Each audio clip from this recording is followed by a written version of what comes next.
Why impeaching Uhuru will be a tough call. The Standard reports that according to the Kenya's constitution, a president can be impeached on grounds of gross violation of a provision of the constitution or any other law, where there are serious reasons for believing that the president has committed a crime under national or international law that can form grounds for impeachment, also gross misconduct, and where a president's physical or mental capacity cannot allow him to perform the functions of the office. So obviously, these are the grounds for impeachment, and the paper is reporting that it would be quite a tough call, bearing in mind that it has to secure, I believe, 2/3 of the Senate vote for it to go through.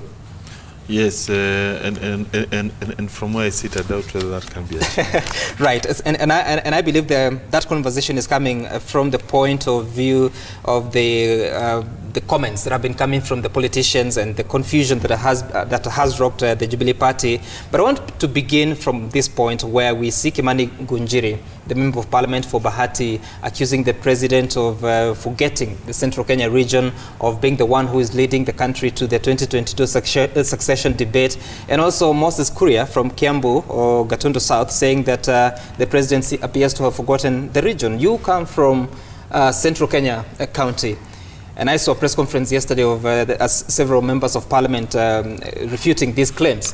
But from where you sit, looking at Murang'a County, do you feel like the region has been neglected by the president since he ascended into power? Well, from where I sit, I think the president has done his bit. For instance, when it comes to infrastructure, there are several roads that have been tarmacked. Particularly, for instance, when I was in Kiaru constituency, one of the reasons that I was able to become a senator, it was because of what I had done. And what I had done in Kiaru had everything to do with what the national government had done. For instance, several roads were tarmacked. I can even name them here. For instance, we have a Kamberwa road was tarmacked, Gaturi, Mugoiri Wateri. Also, township wards, roads have been tarmacked. And all that has happened within President Uhuru Kenya's administration. In fact, when it comes to tarmacking of roads in Kiaru constituency, when you compare, when you combine all the roads that were done by Kenyatta 1, Moi, and Kibaki, they cannot even reach what has been done for the last 5 years by Uhuru Kenyatta in Kiaru constituency. I'm also aware in those other constituencies in Murang'a County, the same has also been done, which to me is positive. When you talk of Gatanga, there are several roads which are being done, Kandara. Yes, when you go to a place like Kigumo, you go to Kangema. So the truth is, Uhuru has done something. However, there are areas of improvement. There's no doubt about it. And I think one of the main areas people are still agitating even now is in the area of tea sector. There has been complaint that tea earnings are now starting to go down. And to coffee sector, I think when you look at Murang'a County, 80% of our people are coffee farmers. Notwithstanding this government being there, we have not seen an upward trajectory for coffee. Yes, there have been a task force that has been established by government seeking to address structural problems of that sector, but it is still work in progress, and therefore you find still people are complaining. And by the way, as a result of the collapse of coffee sector, a vast majority of our people have sunk into poverty.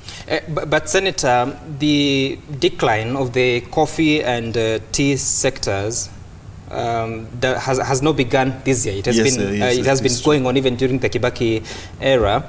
So my question would be, we have a county government that has the responsibility to pursue the function of agriculture that belongs to them.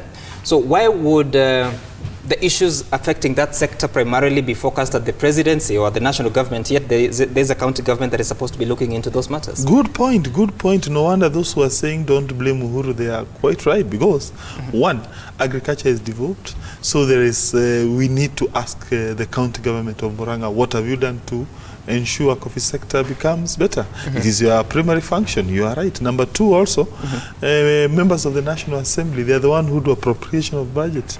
We have not seen, for instance, motions seeking to amend the budget to ensure more money is appropriated to the coffee sector. Number three also, the cabinet secretary in charge of agriculture is Mwangi Kionjuri. In actual sense, before you even blame the president, what has Mwangi Kionjuri done to ensure agriculture things which are crucial in that sector in our region are revived. So you are right in a sense that we need to blame the correct parties, not just blaming the president. And woman representative or member of parliament for Homa Bay, I saw a tweet from you against what Moses Kuria had said in as far as development is concerned. And you are arguing from the point of saying that if the president goes to Nyanza region, then now you're claiming that there is a problem with that. Your region has not produced a president for 55 years now. Has it suffered from not producing a president in terms of development? And do you buy this idea that the president sort of has disowned the Mount Kenya region?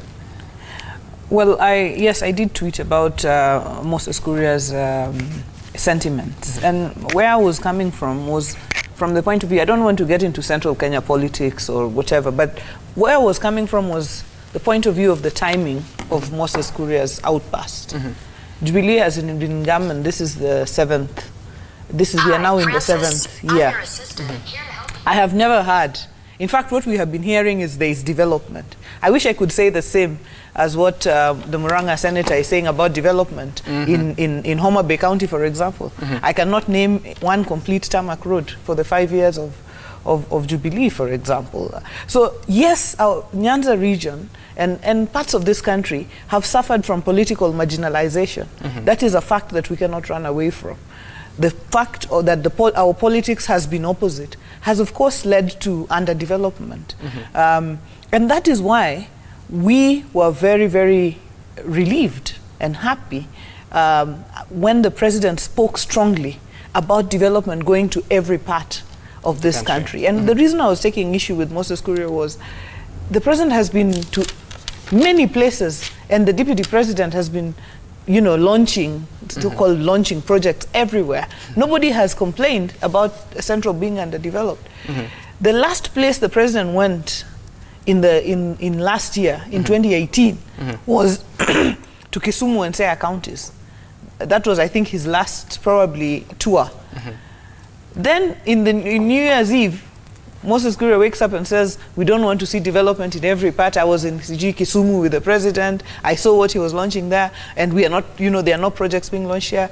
For me, it looked like the president was now doing wrong by moving to areas that have been, for a very long time, politically marginalized. So I must thank the president for his very, very strong statement that every part of this country, you know, notwithstanding, what the president says, irregardless, but notwithstanding who they supported, notwithstanding their political position, should actually receive development because they are taxpayers. And if we want to move this country together, and we are happy with that, and we are happy to support the president in this new direction.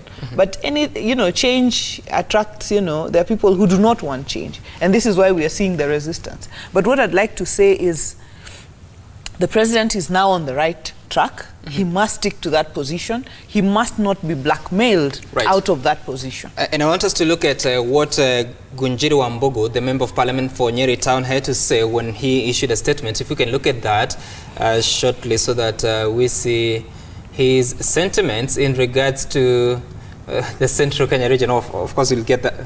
Well, we got it. He's saying that there has been debate as to whether Mount Kenya has been receiving any development. The Tanga legislators have been crisscrossing Mount Kenya counties with the DP, William Ruto. When criticized for starting 2022 campaigns early, they said the DP was launching development projects. Where are those projects? Then, the deputy president tweeted yesterday and said, if you can have that as well. Wow. There he is. I hope I can see that. After projects promised for decades became a reality under Jubilee, many Kenyans, especially Jubilee members, understandably are asking for more. This must be tempered with the reality of what we can afford. No region, community, or Kenyan will be left behind now or in future. It sounds like the right thing to say, but when Gunjiri asks for these projects on the ground, is he justified vis-a-vis what the deputy president now is saying that actually there has been work done? Yes, from where I sit, I think the president has done his best to develop each and every region. Let's say, for instance, cash transfer programs, which is one of the most popular projects that this government has ever undertaken. It is money that is being transferred from the government to poor people's pockets. Anyone above 70 years is entitled to that money. And to the best of my knowledge, there is no discrimination when it comes to cash transfer to the old people. When you look things like, for instance, buying more transformers, doing more electrification, those projects are also universally being applied. In fact, members of parliament also have a role in that project. When you talk of free secondary school education, where now every child who is going to a day school, secondary school, is paying almost nothing except food. Those projects are benefiting each and every Kenyan. When you talk of programs which are targeted at our women, for instance, if you want to get a child in a public hospital, you don't pay anything. Those projects are benefiting each and every Kenyan. So therefore, in a sense, there was a misnomer. It was quite fallacious. It was quite erroneous on the part of Mr. Kuria to allege that Mr. Uhuru Kenyatta has not done anything for the people of Central. From where I sit, Uhuru has done a good job, not only for the people of Central Kenya, but for every other person. I also foresee politics. I think there are some people who want to malign the name of the president because they have done a calculation that now that the president is leaving, they need a replacement, a person who is going to become a kingpin for that region. And how do you do that? You start maligning the president. Once you achieve that, then you can say, okay, here I am, I can offer the solutions. And so when you look at this entire conversation, of course, there are a lot of information, misinformation, and facts are lost around there. But at the same time, there's this contestation about blocking the Deputy President for 2022, the Building Bridges Initiative, the discomfort with the former Prime Minister. It's more than 3 years to the election. Like, what should we be focusing on without losing the agenda that we want to have reforms in the country? I think right now the president has correctly said, and Right Honorable Raila Odinga have said, let us focus on development. But let me not forget the two tweets that were raised. You know, one by Ngujiri Wambugu, which I support, because what Ngujiri Wambugu is asking is, now you have come to say there is no development in Central. For the last year or so or two, you have been moving to every corner. In fact, every week the deputy president has been in Central. When he's been told, you know, you're doing 2022, he says, no, what we are doing is development on behalf, in fact, he says, I'm doing on behalf of, you know, mimi ni mtu ya mkono ya Uhuru Kenyatta, ananituma hapa nifanye maendeleo, nilete maendeleo. Sasa hiyo maendeleo imeenda wapi? Why is it that all of a sudden there is no development? And then there is the hypocrisy in that tweet. When you saw what Kimani Ngujiri said, first he declared his open support for the deputy president. Okay? He said, sisi tuko na Ruto, na tuta support Ruto, sisi ni watu wa Ruto, hamuta tutoa huko. Then he went ahead to now besmirch the president. He tore into the president. He said, in fact, he is guilty of incitement. He is the one who's put this country. In fact, he went ahead to say, and that is the reason why this impeachment debate is coming up, that the president should resign. And what does the deputy president respond? Just a tweet? It is not enough. If the deputy president is genuine about supporting the president in his development agenda, by now he should have been out there telling off these people who claim to support him, yet besmirch the president in the way they did. And he didn't just stop at besmirching the president. He went ahead and besmirched Raila and even called him a witch, you know, who is trying to bewitch Uhuru. And this is the kind of thing that is taking us where we do not want to go. We do not want to go into politics now. Right. We do not want a situation where in Nakuru, you know, somebody has insulted Raila, so, you know, somebody will be out here defending, because this is what our politicians have become used to. You know, go and besmirch Raila, you know, maybe you will get some mileage out of it politically. That is over. That era is over. We must find another job.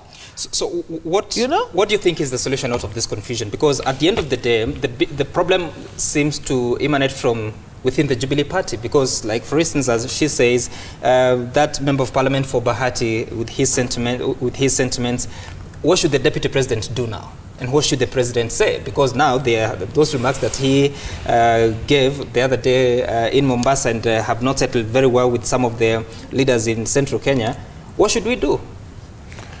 From what I see, it maybe a PG would assist in calming the waters. Maybe a situation where the president and the deputy president give us direction would also assist in ensuring people are quite calm. They are not becoming more and more agitated.